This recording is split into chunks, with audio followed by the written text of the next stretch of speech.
क्या आपने कभी सोचा है कि सारी दुनिया न्यूक्लियर एनर्जी से इतना डरती क्यों है? एक ऐसी ताकत जो हमारे देश की बिजली की जरूरत पूरी करती है, फिर भी भारत में इसका जिक्र करते ही लोग इतना खौफ में क्यों आ जाते हैं? इसका जवाब छुपा है 26 अप्रैल 1986 की उस रात में, जब एक गलती ने पूरी दुनिया ही बदल दी। दोस्तों, ये कहानी है सोवियत यूनियन के छोटे से शहर प्रिपियाट की। आज के करीब 40 साल पहले यहाँ पर सुबह उतनी ही आम होती जितनी हमारे गुड़गांव में, बैंगलोर में होती है। लोग काम पर जाते थे, बच्चे स्कूल जाते थे। एकदम खुशहाल और आधुनिक शहर था। इस शहर की पहचान थी यहाँ का न्यूक्लियर पावर क्रेमबुल। सोवियत यूनियन के लिए ये गर्व की बात थी। सबको लगता था ये प्लांट उनकी तरक्की का सबसे बड़ा सबूत है, लेकिन उन्हें नहीं पता था कि गर्व के अंदर एक ऐसी मौत छुपी थी जिसे किसी ने सोचा भी नहीं था। रात के 1:23:45 पर एक रूटीन टेस्ट हो रहा था, लेकिन गलती से एक बटन दब गया।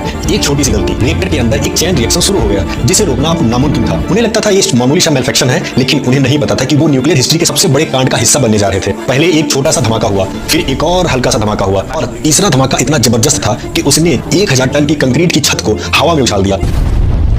आग की लपेटें आसमान छूने लगी, लेकिन ये सिर्फ आग नहीं थी। जो चीज इस आग से बाहर निकल रही थी वो इंसान की आंखों से नजर ही नहीं आ रही थी, लेकिन वो मौत से भी ज्यादा खतरनाक थी। एक ऐसी जहर जिसका असर सालों तक होता है, वो था रेडिएशन। लेकिन दोस्तों, असली कहानी यहाँ से शुरू होती है जब सोवियत सरकार ने इस बात को छुपाने की पूरी कोशिश की। मॉस्को में बैठकर उन्होंने कहा कि सब कुछ ठीक है, किसी को बाहर की दुनिया से कांटेक्ट नहीं करने दिया गया। लोग अपने घरों में अपनी रोजमर्रा की जिंदगी में खुश थे, और उन्हें नहीं पता था कि वो हर सांस के साथ मौत को गले लगा रहे थे। पहले सारे फोन कनेक्शन काट दिए गए, फिर प्रिपियाट को टेम्पररी इक्वेट करने की नोटिस दी गई। वो समझे कि कुछ दिन में वापस आ जाएंगे। उन्होंने अपने पालतू जानवर छोड़ दिए, अपने सामान वैसे ही छोड़ दिए, लेकिन वो वापस कभी आए ही नहीं। ये सिर्फ एक एक्सीडेंट नहीं था, ये एक झूठ था जिसे एक सरकार ने अपनी इमेज बचाने के लिए छुपाया था दुनिया से, और इस झूठ ने हजारों लोगों की जिंदगी ले ली। दोस्तों, वही स्वीडिश साइंटिस्ट ने सबसे पहले इस रेडिएशन को डिटेक्ट किया था। जब उन्होंने सोवियत यूनियन से पूछा तो उन्होंने झूठ बोला कि झूठ ज्यादा देर तक छुपा नहीं सके। बाद में पता चला कि हजारों लोग, जिसमें फायर फाइटर्स और इंजीनियर्स थे, उनको जानकर इस आग के पास भेजा गया था ना प्रॉपर सेफ्टी गियर के। उन्हें लिक्विडेटर का नाम दिया गया, लेकिन वो सब अपनी जान देकर इस तबाही का हिस्सा बने। जैसे हिरोशिमा और नागासाकी ने दुनिया को न्यूक्लियर बम का असली रूप दिखाया था,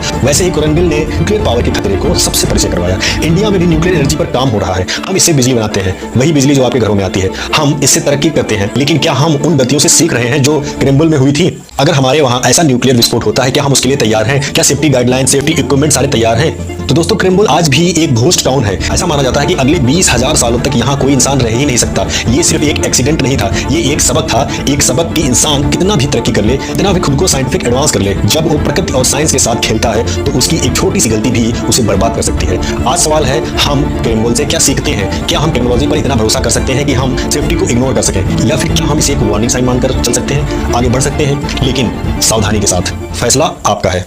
धन्यवाद।